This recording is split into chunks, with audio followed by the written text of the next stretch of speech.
So what's it like to get back on a deck at a local restaurant? We talk with diners and servers. Phil Lindeman, Crystal 93 News.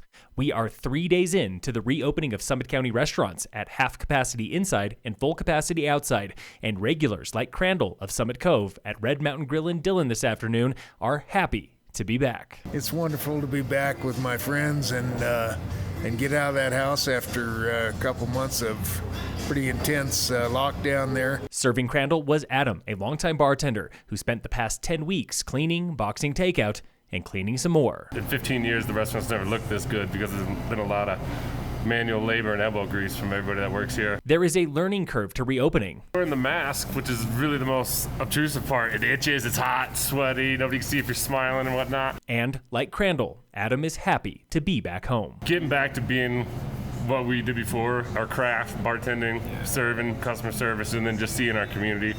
Yeah, it's nice. Free mingling at restaurants is still banned, and some local eateries remain closed. Call your favorite restaurant before stopping by. This winter season was not as deadly as the last season in the Colorado backcountry. Crystal 93 records 7 backcountry fatalities statewide since December, 8 fewer than last year. 12 people died inbounds both this season and last. 2 backcountry snowbikers died in the same day north of Vail when an avalanche swept through a drainage February 15th, and 1 skier died on Red Peak April 15th when he was dragged 1,800 vertical feet down a rocky couloir. Summit also had several close calls, including 2 serious accidents at Loveland Pass in late January and mid-April, and another on Quandary Peak in early January.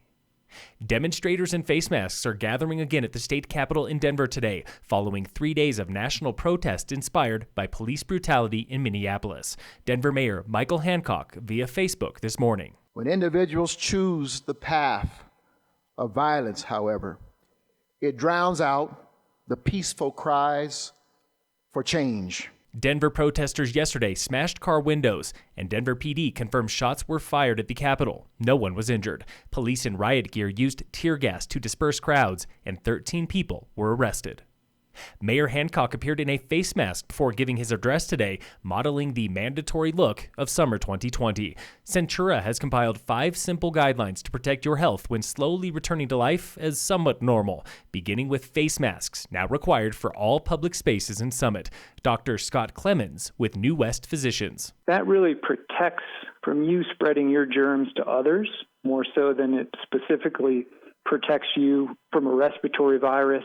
Another key point is personal responsibility, like staying at home if you have one of these conditions, outlined by Dr. Mark Doucette with Centura. Folks that are in the higher age brackets are at higher risk of developing deterioration, and also patients who have significant other medical conditions such as hypertension, heart problems, asthma, diabetes. Doctors also encourage regular hand washing and disinfecting. You heard Adam at Red Mountain Grill talking about face masks. So will they be required at the gym when Silverthorne Recreation Center reopens? Town Rec and Culture Director Joanne Cook. For now, anyone who's planning to come to the Recreation Center when we open, they should be expecting to wear a mask. That applies to patrons and employees at the rec center, which is different than restaurants. For instance, in restaurants, people can remove their face mask to eat, and we're paying close attention to see if that will get loosened for people that are working out indoors. Capacity at the 60,000 square foot rec center will be limited to 60 people at a time through a reservation system. They can have confidence that when they get to the center and check themselves in, there will be a safe number of people in the facility. They'll have the space that they need to work out safely. Silverthorne Rec Center is closed for now, reopening when Summit reaches stage 2 of its roadmap to recovery.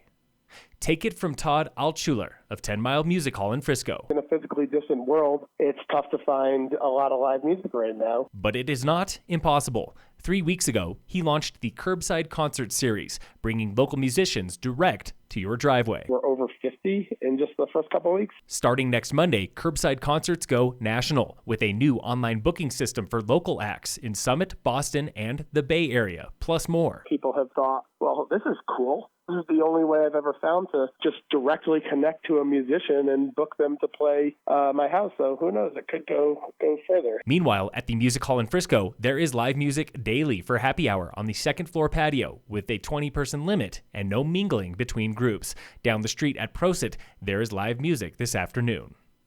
In sports, Pro motocross racing returns this coming Sunday when the AMA Supercross Championships resumes in Salt Lake City. The 7-race series continues through June 21st with no fans in the seats and live broadcast on NBC and NBCSN. The series was postponed March 7th when Colorado native Eli Tomac won his 5th title of the year.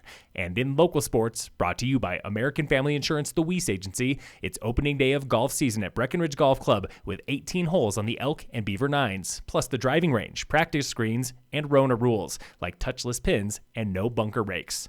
The Raven in Silverthorne opens next Monday, June 1st, with very limited tee times. The Ranch and River courses at Keystone likely open in late June or early July. Copper Creek opens July 4th.